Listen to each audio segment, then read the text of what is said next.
ভালো নেই দিনাজপুরের চুন তৈরির কারিগররা। জলাশয় কমে যাওয়ায় হ্রাস পেয়েছে চুন তৈরির মূল উপকরণ শামুক ঝিনুকের উৎপাদন, সেই সঙ্গে বাড়ছে জ্বালানি খরচ। এতে দিন দিনই কমছে চুনারিদের সংখ্যা।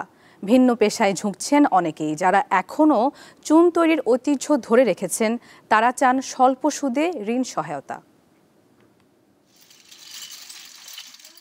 শামুক ও ঝিনুকের খোলস আগুনে পুড়িয়ে ধাপে ধাপে নানা প্রক্রিয়ায় তৈরি হয় খাওয়ার উপযোগী চুন। জলাশয় থেকে শামুক ও ঝিনুকের খোসা সংগ্রহের পর বাছাই করে পরিষ্কার পানিতে ধুয়ে রোদে শুকানো হয়। এরপর কাঠখড়ির জ্বালানি দিয়ে মাটির বড় চুলায় পোড়াতে হয়। 5 থেকে 6 ঘন্টা পর তাতে পানি মিশিয়ে রেখে দিলেই তৈরি হয় চুন।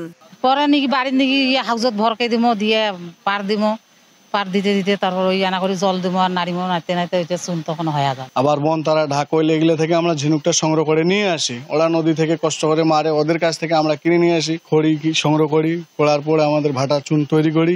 আবার কালকে হাট এই মাল তৈরি করবো, কালকে নিয়ে যাবে। না করিয়া কোনো উপায় নাই, এটা আমার জাতি ব্যবসা করিবাই নাকি। জলাশয় কমে যাওয়ায় কমেছে শামুক ও ঝিনুকের উৎপাদন। তাই আগের মতো আর ব্যাপক পরিসরে চুন তৈরির কাজ করতে পারছেন না চুন তৈরির কারিগর বা চুনিয়ারা। অনেকেই ভিন্ন পেশা বেছে নিয়েছেন। দিনাজপুর সদরের চুনিয়াপাড়া গ্রামের 40টি পরিবারের মধ্যে এখন আছে মাত্র 8টি পরিবার। আমাদের এই গ্রামে আগে মনে করেন যে এই 100 বাড়ির ভিতর 50টা বাড়ি চুন পুড়তো আগে।